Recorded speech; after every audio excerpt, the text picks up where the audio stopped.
السلام عليكم ورحمة الله وبركاته. اخواتي واخواتي الكرام، تحية لكم منين ما تكونوا وفين ما تكونوا. معاكم احمد عبد المجيد في كلمتين للخير. صباح الخير لكم اجمعين وجمعة مباركة عليكم. الاسعار اللبس على السريع وانا معدي. بص، الطقم ده كله على بعضه ب10 جنيه. الطقم اللي جنب منه على بعضه ب8 جنيه. لبس الاطفال اهو، احسن تقول لي غالي. اي حته متعلقه قدام منك اهي ب4 وب5 وب6 جنيه. ده لبس الاطفال، عينه منه بس. مدينه اهي قدام منك، لسه بتصحى، لسه شوارعها بتتكنس، لسه بتقول يا هادي. مدينه في حجم بسيون اللي جه منها الفلاح محمد صلاح. عربيه الزباله هناك اهي بتكنس. شايفها؟ عربية الزبالة هناك اهي بتكنس بتنظف، والناس اهي قدام منك خارجة بتقول يا فتاح يا عليم يا رزاق يا كريم. بلعات المطر بتتغير مع ديكور الشارع. اي شارع هنمشي فيه الديكور بتاعه بيتغير. وهذا المحلات اهي سايبينها بنفس الطراز الانجليزي. الماركات اللي تحت انضف ماركات طبعا، يعني ماركات عالمية كلها، لكن المبنى الانجليزي زي ما هو زي ما هو. شايف الشوارع؟ بص، منين ما تمشي والشارع يخلص وتدخل على شارع غيره البلاط بيتغير، الدكك بتتغير، اسف في اللفظ، صناديق الزبالة بتتغير قدام منك اهو. اتفضل. طالما هيشتغلوا مجلس المدينة بيقوم جاي قافل المكان اللي هيشتغل فيه بالحواجز البلاستيك اللي قدام منك دي. معنى كده ان هم هيفحروا هنا كمان شوية او هيركبوا حاجة علشان لا حد يقع ولا حد يحصل له الهوا. مدينة هي في حجم ايه؟ في حجم بسيون بتاعة الفلاح محمد صلاح ابو مكة الحلو اللي بتصور لكم بالمصحف، ومتصور مع ممثل امريكي قافش فيه وقافش في ام مكة، والراجل مبسوط وفرحان. واسف في اللفظ زي ما بتقولوها بالبلدي، فشخ لكم ضبه، فرحان ان الممثل الامريكي حاضن فيه وحاضن في ام مكة، حاضن فيه وحاضن في ام مكة. مكان الفلوس منين ما تروح اهو قدام منك، ومفيش حاجة هنا اسمها تسحب فلوس ويتقال لك انت بتسحب فلوس ادفع عليها جنيه. ما بيحصلش الكلام ده عندكم بس. بتاخد فلوس من اي مكنة تقابلك، من اي مكنة تقابلك. ما بتدفعش جنيه، ما بتدفعش جنيه يا محترم،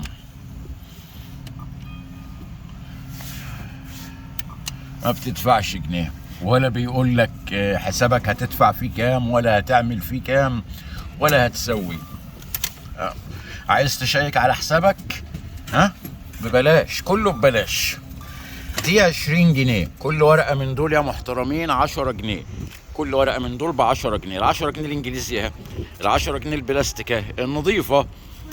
الورقة دي ب400 جنيه، ال20 جنيه اللي قدام منك دول ب800 جنيه. وعلى كمان شهرين او 3 الورقتين دول هيعملوا 1000 جنيه. بتاعة الزبالة اهي طالعة علشان العربية تيجي تاخدها. اللون الازرق بتاع الريسايكل يعني ايه؟ يعني الحاجة اللي هتشتغل تاني، بلاستيك، ازاز. 3 مكانات فلوس الناحية التانية، وده مكانتين 2 اهم. ومنين ما تمشي هنا مفيش شارع هتدخله الا لما تلاقي فيه مكانة فلوس و2 و3 و4. عادي في مدينة ما جابتش مساحة مدينة بسيون بتاع فخركم، فخر العرب، محمد بيه صلاح ابو مكة. مش كده؟ الجدعانهم وضيعوا فلوسكم على ابو مكة وام مكة ومكة يعني هو ابو تريكة كان احسن منه في حاجة؟ ضيعوا فلوسكم وفلوس اللي خلفوكم عليهم، ضيعوا وقتكم ووقت اللي خلفوكم عليهم. وساعة الجد ما نيجي نقول لكم تعالوا، مفيش حد بيجي. شير، مفيش حد بيشير. شوف كم مكنة، بص عد كده، 1 2 3 4 5 المكن ده مش كله سحب فلوس، في مكن لو معاك شيك وعايز تحطه ادخل حط الشيك بدون ما تتكلم مع موظف. عايز تحط فلوس في حسابك، في مكن زيه بتحط الكارت وبتحط الفلوس تدخل في حسابك بدون ما تتكلم مع موظف. ها الحياة كلها ماشية كده، ولا لون الدكة كمان بيتغير منين ما تمشي. المنطقة دي منطقة تجارية ممنوع يدخلها الا العربيات اللي بتحمل وبس، وفي ميعاد معين من الساعة كذا للساعة كذا تحميل، يبقى من الساعة كذا للساعة كذا تحميل. مش هتلاقي حد بيحمل او بينزل غير المواعيد دي.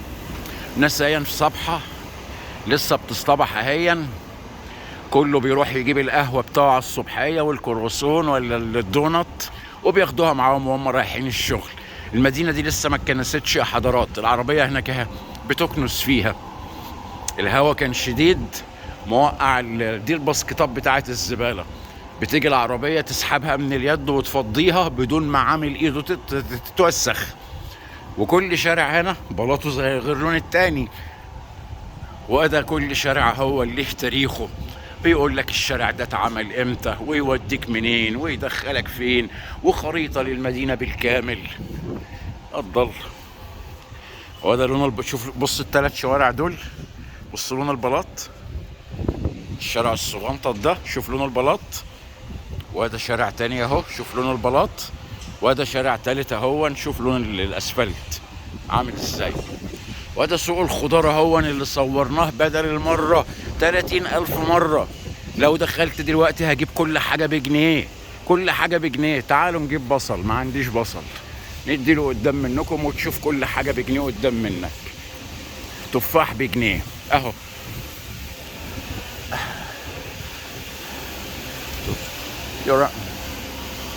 بصل بجنيه، توم التلاتة بجنيه، فلفل الاربعة بجنيه، شيري طماطم، شايف عبوة التوم اللي قدام منك دي بجنيه، نص كيلو توم بجنيه، طماطم هيام بجنيه، شيري كريز كل ده بجنيه، سفندي بجنيه، فراولة الاتنين بجنيه، عنب منزوع البذر الواحدة بجنيه، برقوق الستة بجنيه،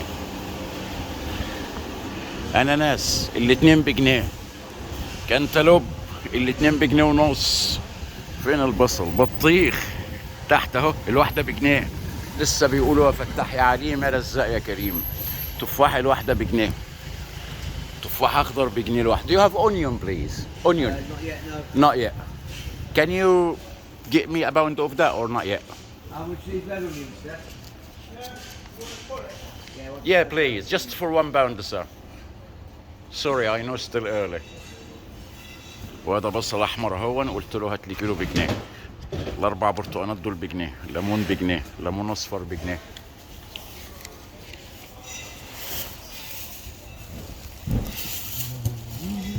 وهذا الراجل اهو بيعبي لي البصله. اتفضل. Tell me, oh, mate. All right. Thank you sir. Here You you want go. it smaller? I've got a smaller, hold that. Yeah. Cheers, lovely. Thank you. Thank you. وهذا البصل اهو قدام منك بجنيه اهو، احسن تقول ده بيضحك علي. كيلو بصله، كيلو بصل احمر اهو بجنيه. اي حاجه قدام منك بجنيه، دي بجنيه 1 باوند. الجنزبيل النص كيلو فريش بجنيه، البصل الاخضر التلاتة بجنيه، الخيار الواحده ب60 قرش. اتفضل. اي حاجه بجنيه زي ما سبناها الاسبوع اللي فات والاسبوع اللي قبله والاسبوع اللي قبله، كله بجنيه. الاتنين ب2 جنيه. البصل الاخضر قدام منك اهو 3 بجنيه، 3 بجنيه. الفلفل ده بجنيه. اي حاجه قدام منك، الكوسه دي بجنيه، الجزر ده بجنيه، الكرنب الاتنين بجنيه. اي حاجه قدام منك بجنيه زي ما سبناها من شهر وزي ما كانت من اسبوعين.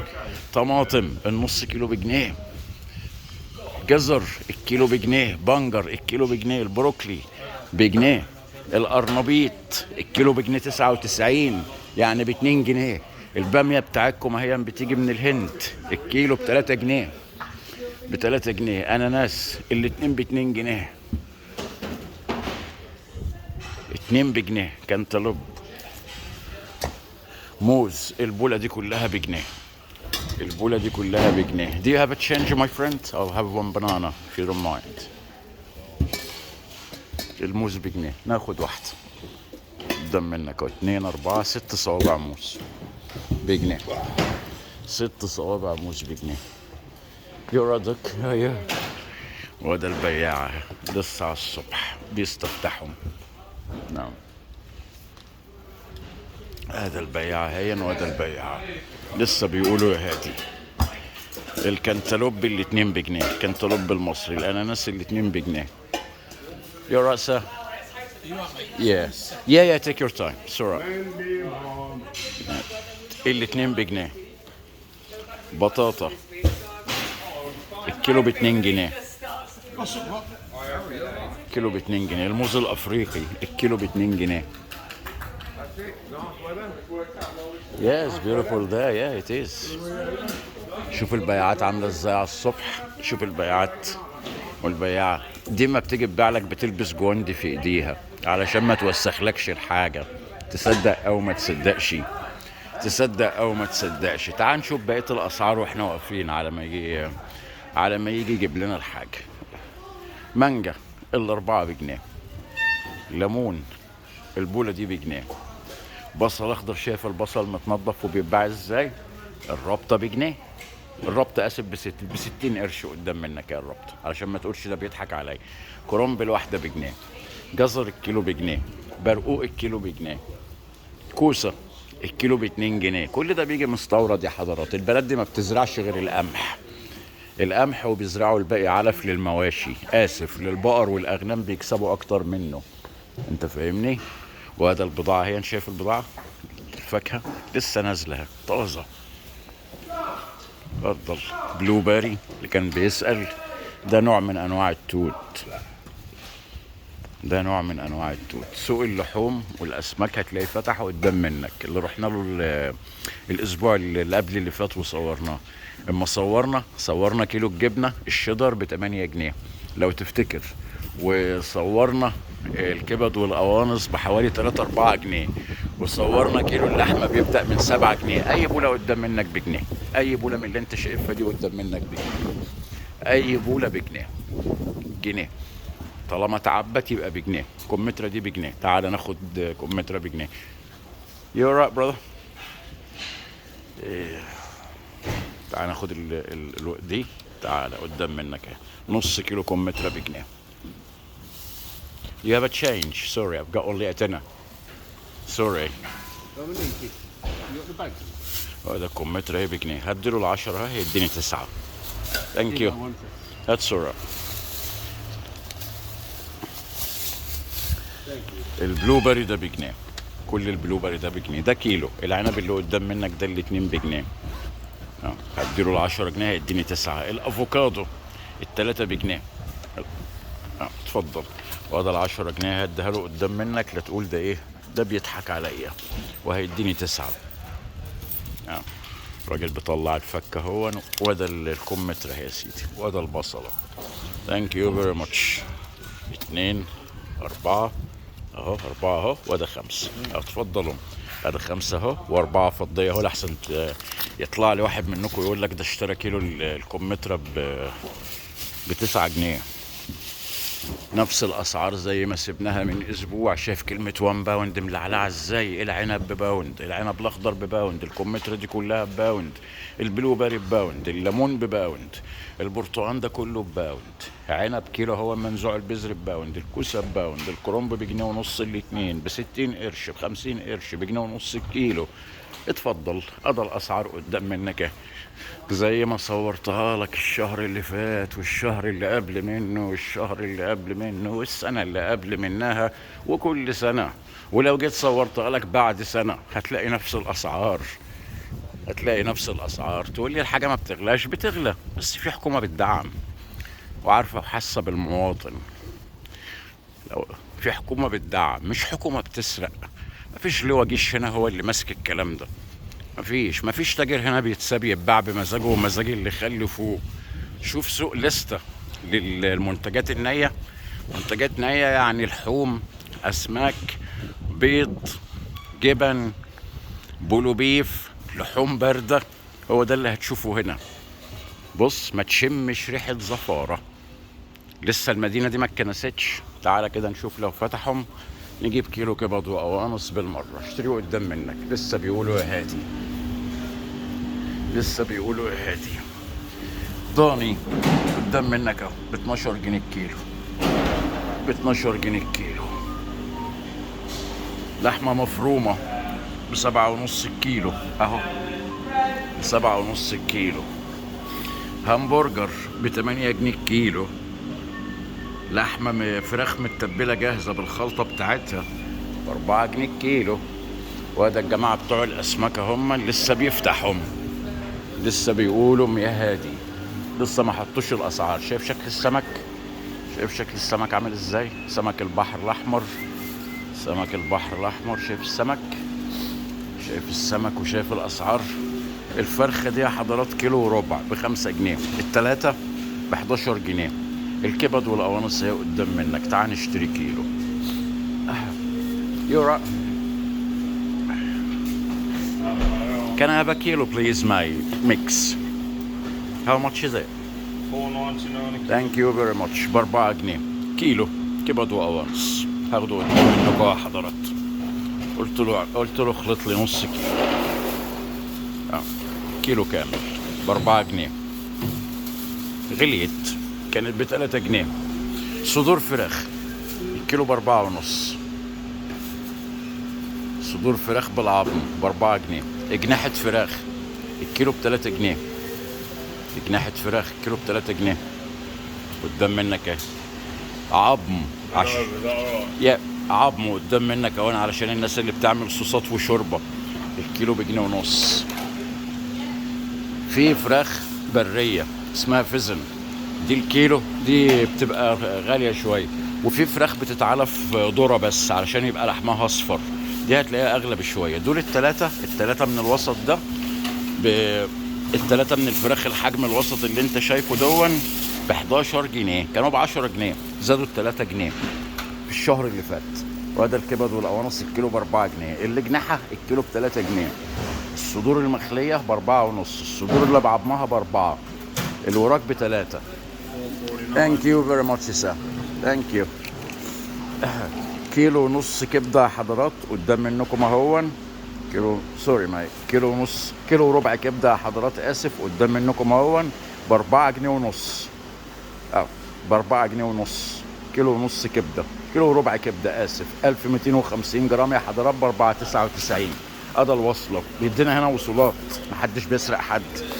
وراك فراخ مخلية ب3.75. وراك فراخ بالعظم ب3.25. فراخ ما بتاكلش الا ذرة بس اسمها كورن فاد. الفرخة من دول الكيلو ب4 جنيه. حمام بري معمول ومتنضف جاهز، الاتنين ب5 جنيه. الواحدة ب2 جنيه ونص. ده حمام. دي فراخ برية الواحدة ب4 جنيه. رومي الكيلو ب5 جنيه. أرانب الكيلو ب5 جنيه. الحاجات دي بتيجي بالطلب. ديول استاكوزا الكيس اللي قدام منك دون ب6 جنيه. كابوريا الكيلو ب10 جنيه. الرنج اهي الهرنج الاصلي اهو قدام منك اهون الكيلو ب5 جنيه. ودي كلها انواع سمك قدام منك اهي، لكن لسه الاسعار ما نزلتش عليه. اخر مره صورنا الجبنه كان الكيلو ب8 جنيه، كان النص ب3.89 قدام منك اهو. شيدر كندي ب3.89. شيدر مش عارف نص ملح ب3.89. ده النص كيلو، يعني الكيلو اضرب في 2 يبقى 7.5. 7.5. شيدر مش عارف انتاج لسته ب3.69. 3.69 السويسري. 3.69 النيوزيلندي. 3.69 الكندي. نص كيلو. كل دي انواع جبن يا حضرات قدام منك اهي. 3.69. 4.75. كل ده نص كيلو. الفرنساوي ب7 جنيه الكيلو. اتفضل. ادي الجبن اهي، وده انواع اللحوم قدام منك اهي. وده انواع اللحوم قدام منك اهي. نص كيلو جمبري اللي قدام منك ده الجامبو ب5 جنيه. ب5 جنيه. سمون في مي.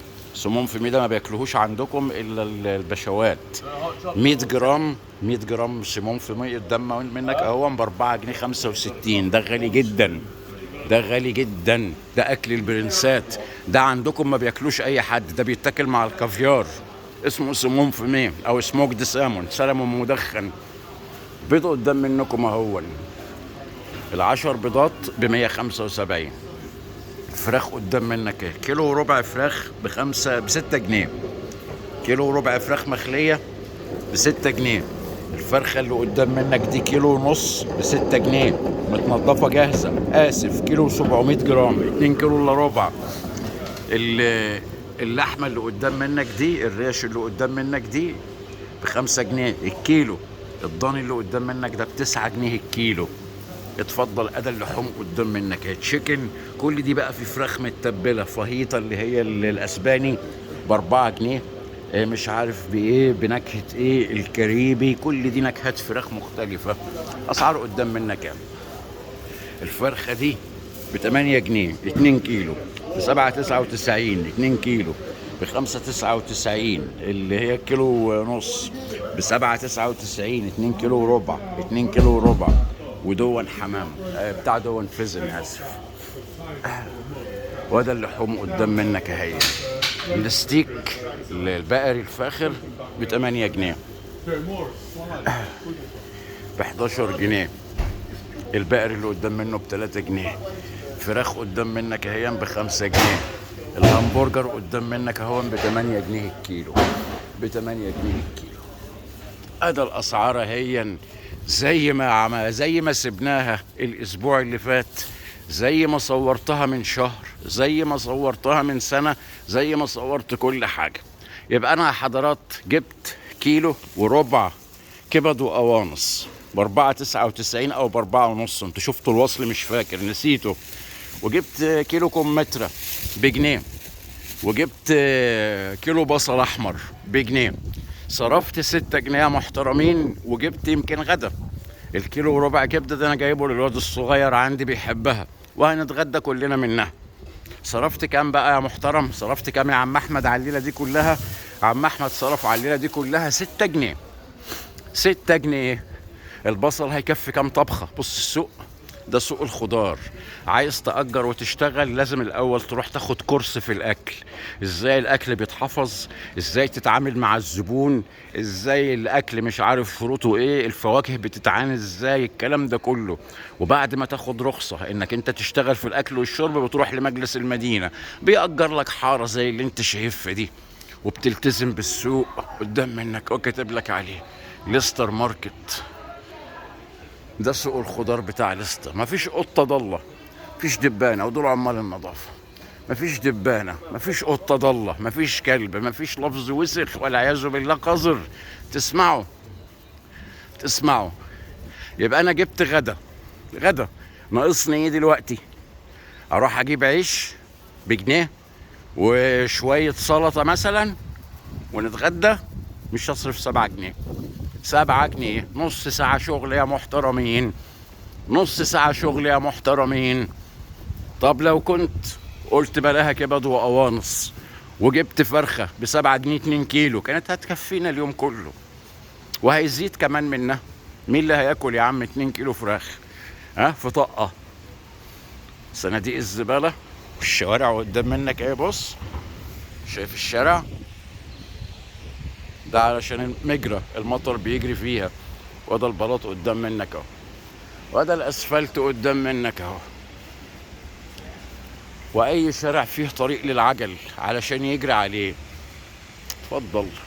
واي منين ما تمشي هنا لازم تلاقي منطقة خضرة للناس تقعد، لازم تلاقي دكك. هي دي فلوس الضرايب. ما بيطلع لناش واحد هنا يقول لنا احنا هنبيع اصولها، ما بيطلعش واحد هنا يقول لك شركة رولز رويس خدتها فرنسا، ما بيطلعش واحد هنا يقول لك امي قالت لي ابعت الجزيرتين. ما فيش هنا شعب والعياذ بالله مخصي مخنث فقد رجلته، مع العلم ان 12% من سكان البلد دي شواذ. شوف يا اخي 12% من سكان البلد دي شواذ، لكن الشواذ بيعرفوا يدافعوا عن حقوقهم. الشواذ بيقفوا وبيقولوا كلمتهم، ما بيطلعش يقول لك ما اناش عارف اعمل ايه، ما بيطلعش يقول لك ما عدتش قادر، ما عدتش مستحمل، خايف. مش هتسمع الكلام ده منهم. ما يحكمهمش واطي ابن واطي، خنزير ابن خنزير. ما تحصلش، ما تحصلش. ما يتجمعش عليهم خونة ويحكموهم ابدا. ما تحصلش، ما تحصلش، ما تحصلش. ليه؟ اصل في وعي وفي عقيدة. الناس اللي هنا ما هياش عبيطة، ما هياش عبيطة، عندها ولاد تخاف عليها. العواميد دي موجودة من 1800، كانت بتشتغل بالزيت، بعد كده دخلت الكهرباء غيروها كهرباء، ودلوقتي بتشحن طاقة شمسية. بص البيوت. وده المكتبة، المكتبة القديمة بتاعت ليستر. اتفضل. من سنة ما افتتحوها في 1800 ما اتغيرتش، حتى الباب بتاعها ما اتغيرش. تعال. بيقول لك واي فاي ببلاش، منين ما تروح هنا في واي فاي ببلاش. اتفضل تعال كده، وحاطط لك يافطه اهي بيقول لك تاريخها، اليوم اللي افتتحوها فيه، الكتب اللي فيها، ادا يوم ما افتتحوها هون بنفس الصوره ما اتغيرتش. وده التاريخ بتاعها قدام منك اهون. اتفضل. وده الشارع هو ما اتغيرش، زي ما سبت، زي ما سابوه يوم ما عملوها. اتفضل. اتفضل. 1924 كان افتتاحها. وده المكتبة من جوه هي ما اتغيرتش. وده الشارع البلاط بتاعه اتغير. اتفضل. وده المباني الانجليزية عندك اهي بعظمتها وعراقتها ما اتغيرتش. وده الناس اهي صاحية بتقول يا فتاح يا عليم يا رزاق يا كريم. دي البلاعات القديمة اللي كان الانجليز عاملينها في مصر عندنا. وده عربية الزبالة اهي اهي. شوف بتوع الزبالة العربية بيحط اليد في البتاعة بترفعها تفضها له، هو ما بيلمسهاش. ده بياخد 16 جنيه في الساعة. جون نو يو جو. ده بياخد 16 جنيه في الساعة. جون. ده بياخد 16 جنيه في الساعة. اتفضل. اتفضل. ده بياخد 16 جنيه في الساعة. وعارف لو اشتغل ساعة اضافي بساعة ونص، الساعة الاضافي بتتحسب له بساعة ونص. بيعدي تكون مطلع له بتاعة الزبالة دي اسف بره، لو عدى وما لقاهاش ما بيخشش. لو اتحط فيها حاجة غلط مفروض ما تتحطش فيها، يعني قال لك دي بتاعة الريسايكل، حطيت له فيها زبالة مش هيشيلها. والناس بتحترم. خطين اصفر يعني ما تركنش.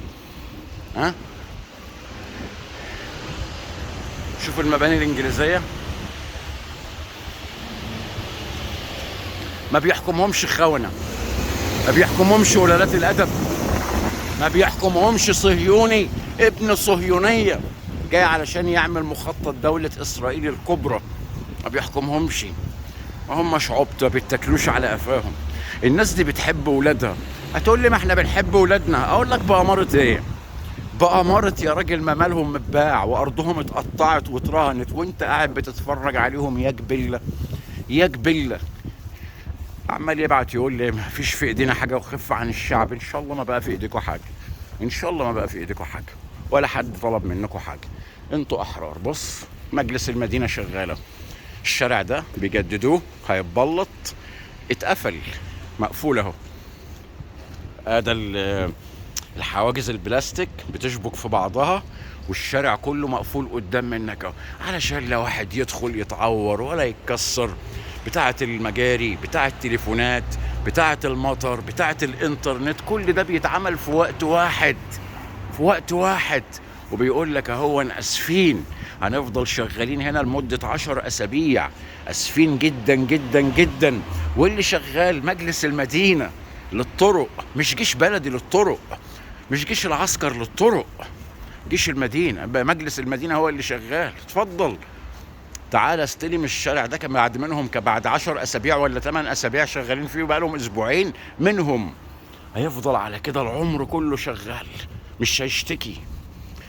العجل اللي هناك ده اللي بيركبه السيسي، العجلة فيها موتور تركب وتقعد فيها، تقعد عليها آسف وهي بتجري بيك لوحدها. عجلة السيسي هناك اهي دي مجلس المدينة بيعملها شبه في كل شارعين أو 3. بيحط لك كام عجلة من اللي انت شايفهم دول علشان يشجعوا الناس إن هي تلعب رياضة. العجلة اهي قدام منك بتشحن قدام منك اهي، والبتاع اللي قدام ده الموتور اهي، بتقيس لك ضربات القلب علشان لو عندك القلب، وبتقيس لك الضغط. ها كل اللي انت بتعمله بتحط الكارت على البتاع دي وبتدفع. عايزها يوم كامل، اليوم ب5 جنيه. عايزها ساعة، الساعة ب40 قرش. ناس بتجيب ولادها السيتي سنتر، تركن العربية وتاخد ولادها وتطلع. ما انتش عايز تبدل تعبان، هي بتشحن جاهزة. وتصور يا اخي ان مفيش ولا واحدة اتسرقت ولا واحدة اتكسرت. الناس بتحافظ على الكلام ده. تقول لي ليه؟ اقول لك الناس بتعتبر ان الكلام ده مالها. الناس بتعتبر ان الكلام ده مالها، وهو فعلا مالها. بتيجي تكلمه يقول لك العجلة دي جت من فلوسي، مش عايزها تتكسر، مش عايزها تتكسر. واللي معدية دي ممرضة، ده لبس الممرضات، ده لبس الممرضات. ناس هنا بتمشي، لا حد بيقول للتاني انت رايح فين ولا جاي منين ولا دياوله ولا دياوله. بيحكمكم كافر ابن كافر، خنزير ابن خنزير. هو وكفرة الارض كلها اتجمعت معاها على حكمكم. هتفوقوا امتى بالله عليكم؟ هتفوقوا امتى بالله عليكم؟ قول لي بالله عليكم هتفوقوا امتى؟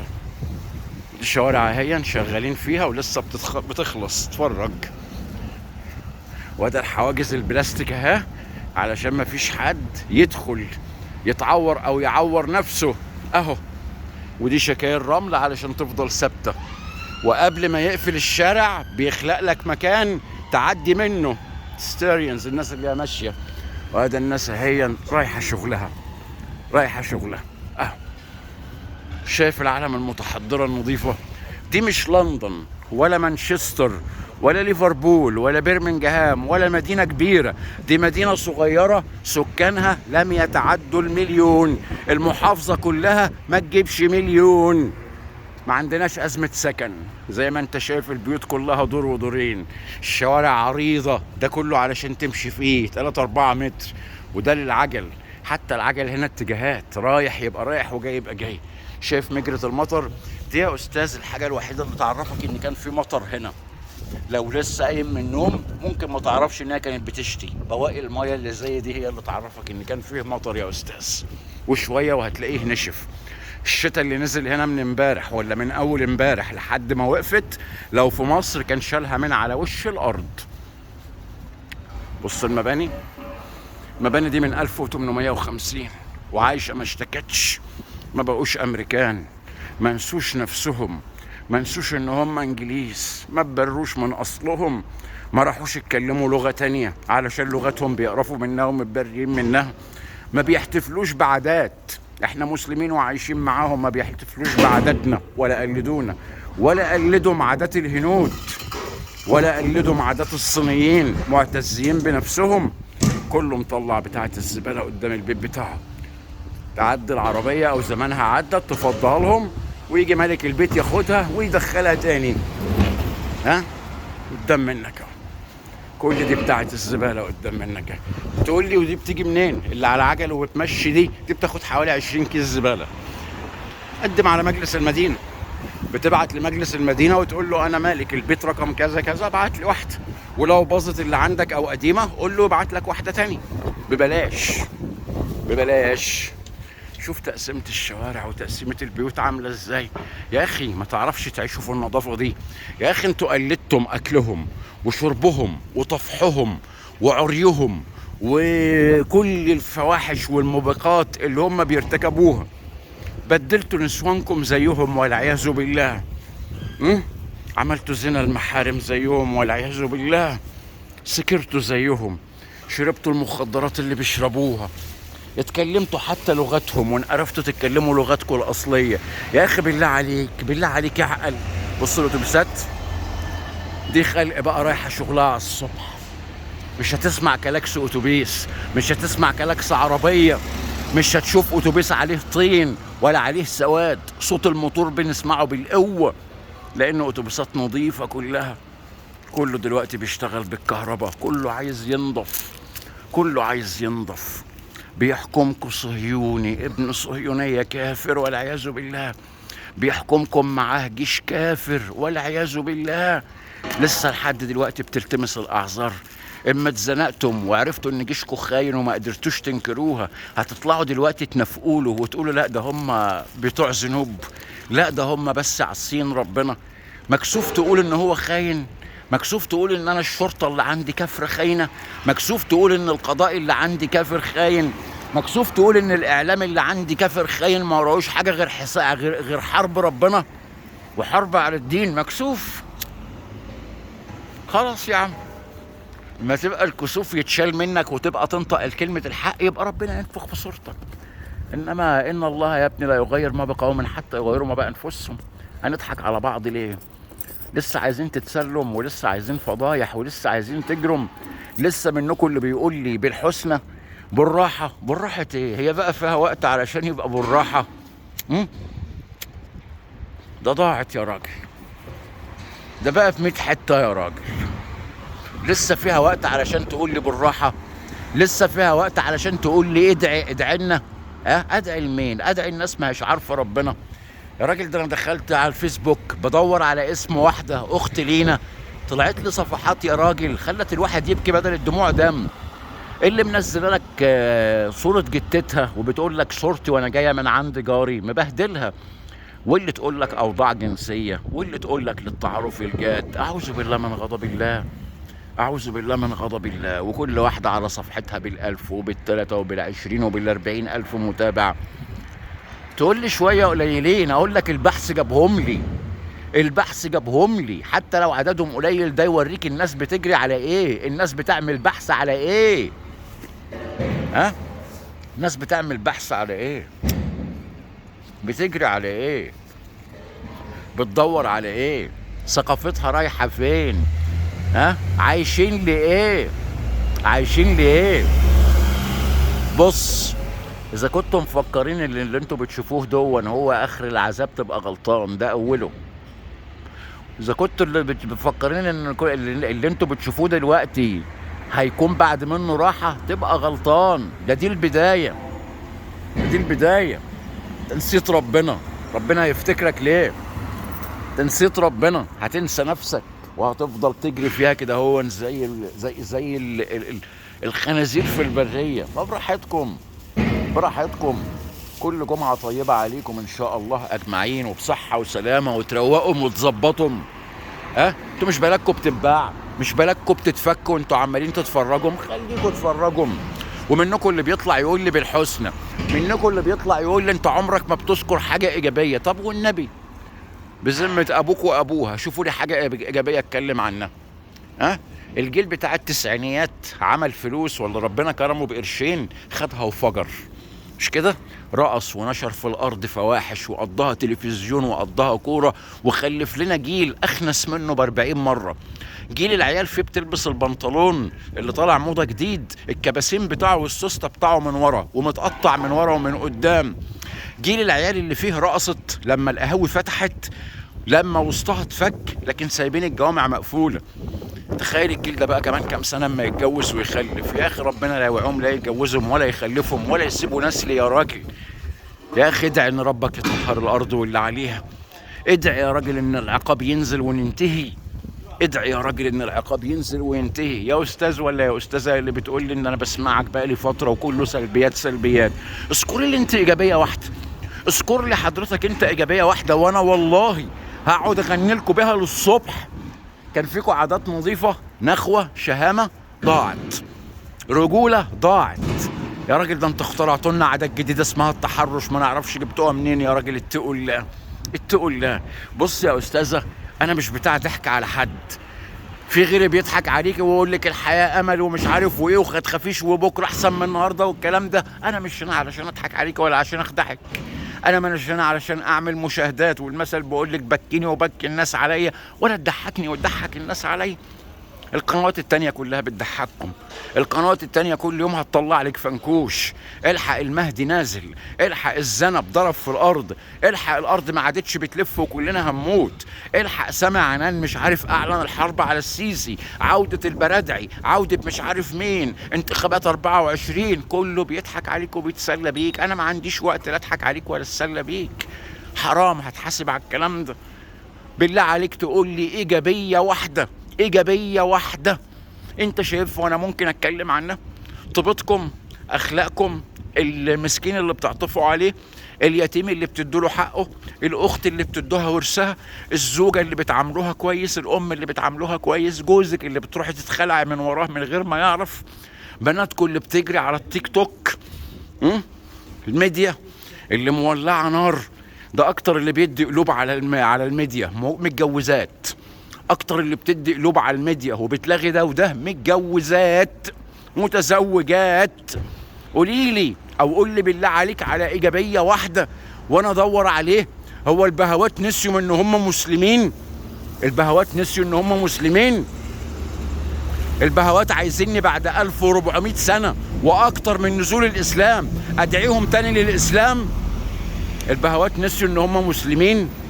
ده انا بتكلم مع مسلمين، ما بتكلمش مع كفره، ما بتكلمش مع يهود، بتكلم مع مسلمين عارفين سنة رسولنا وعارفين كتاب ربنا، او المفروض ان هم عارفينه، المفروض ان هم عارفينه. شوف الشوارع، جزء علشان الناس تعدي وجزء علشان العجل. اتفضل شوف فلوس الضرايب، بلاط اهو، بلاط اهو، شوف لون، بص لون البلاط ده، امشي 2 متر هتلاقي بلاط جديد قدام منك اهو.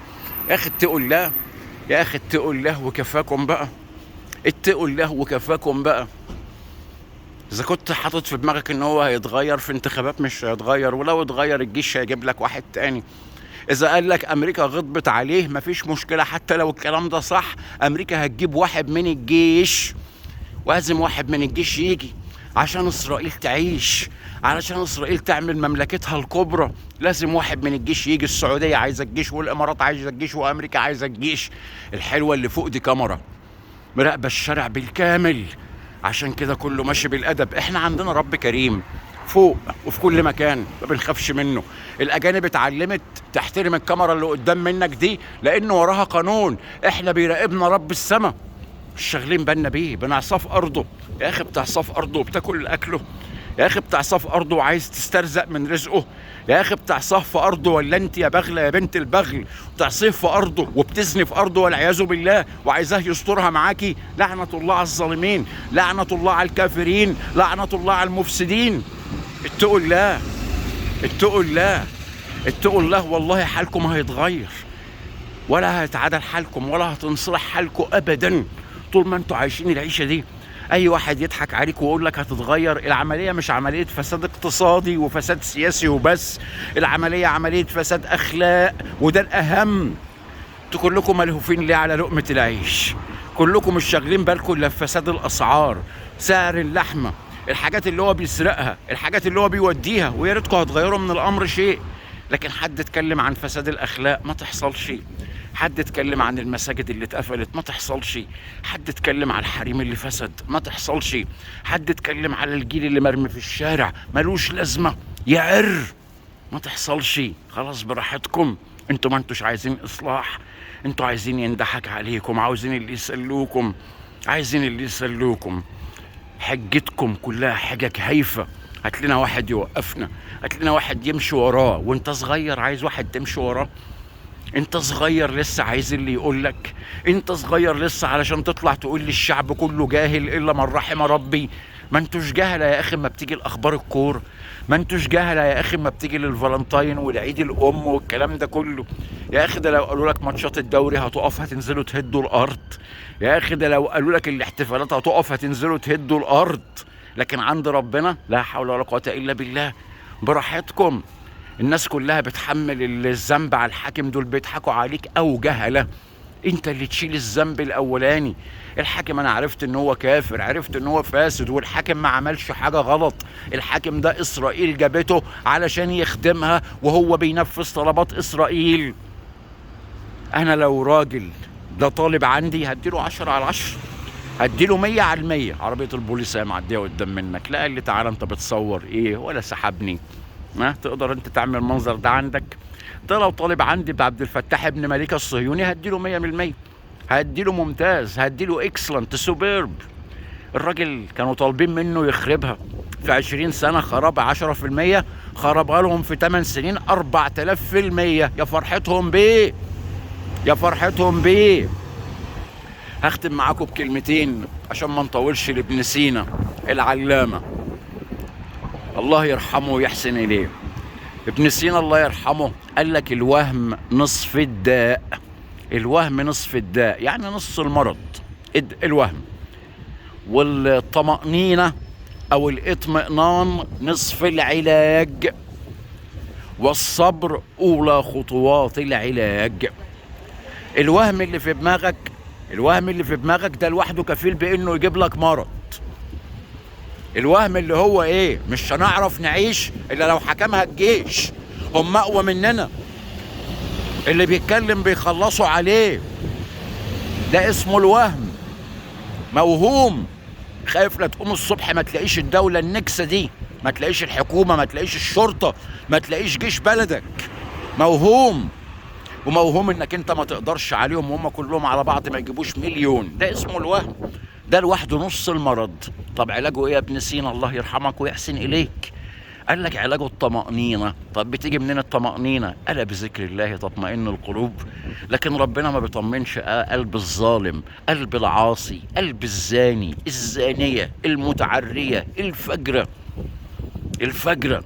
ربنا بيطمن قلب المؤمن اللي يعرف كلمة ربنا وما بينه وما بين ربنا رابط إلهي، بيتقيه، بيصلي له، ما بياكلش حرام، ما بيفعلش فعل حرام. والصبر هو أولى خطوات العلاج. نصبر على ما ابتلينا بيه، لكن في نفس الوقت نعمل. دي كانت كلمة ابن سينا رحمة الله عليه العلامة. قال لك بالظبط كده الوهم نصف الداء، والطمأنينة نصف العلاج، وأولى خطوات العلاج هي الإيه؟ هو الصبر. الوهم نصف الداء، والطمأنينة نصف الشفاء، والصبر أولى خطوات العلاج. لو لكم مزاج إن كنتوا تطمنوا بذكر الله وبالعلم، توكلوا على الله، ربنا يطمن قلوبكم. عايزين تكملوا زي ما انتوا كده مكملين، كملوا. أنا مش خاسس عليها حاجة. الحاجات اللي أنا اشتريتها هي اللي أحسن تقول ده بيضحك علينا. أنا نزلت قدام منك اشتريت غدا واشتريت فاكهة ما كلفتنيش 6 جنيه من انجلترا اللي مش لاقيه تاكل، واخد بالك؟ من انجلترا اللي مش لاقيه تاكل. انت كيلو في رجول الفراخ عندك ب40 جنيه، ب40 جنيه. شفت رجول فراخ هنا في السوق؟ مش عايز احلف لك ان اقل واحد هنا بيرمي في الاسبوع، كل اسبوع يمكن 2-3 كيلو لحمه وفراخ، ما كلهمش. نص الفاكهه والخضار اللي بيشتروه بيرموه. ده هنا عاملين فيلم مع الناس علشان تقتصد، مش تقتصد توفر فلوس، لا، توفر فلوس وتوفر بضاعة من اللي بتشتريه. العروض هنا كتير. انا بشتري على فكرة الكلام ده غالي.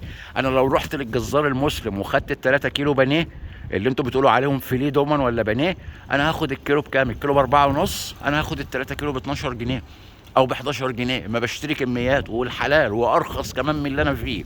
عايز اكتر من كده؟ جمعة مباركة عليكم أجمعين. جمعة سودة عليك يا سيسي، يا خنزير، يا ابن الخنزير، انت وكل الكفر اللي شغالين معاك، من أول عباس كامل لولادك يا خنزير، يا ابن الخنزير، لمراتك برميل الترشي فري ويلي، يا خنزير، يا بنت الخنازير، يا حرامية، يا بنت الحرامية، لعنة الله. جمعة سودة عليكم كلكم يا لجان واطية، يا لجان بتاكل من الحرام. كان زمانك بتاخد قدهم 3 مرات من الحلال، بس انت سكة حرام. لو كنت سبت الثورة يا واطيين تمشي، كان زمانك بتاخد بيديك 50 جنيه في المداخلة ولا في اليوم، كان زمانك بتاخد قدهم 10 مرات من الحلال، لكن انتوا سكة حرام. جمعة سودة عليك وعلى اللي خلفتك. شوف الخلق اللي نازلة من الباص، بص الباص هنا كل الناس بتركبه، مش ولاد الفقراء بس. يا حرامية يا ولاد الحرامية، تحية لكم منين ما تكونوا وفين ما تكونوا. لو فضينا النهارده بالليل هنطلع ان شاء الله. كان معاكم احمد عبد المجيد في كلمتين على السريع للخير يا حضرات، مع الف سلامة. سلام الله عليكم ورحمته وبركاته.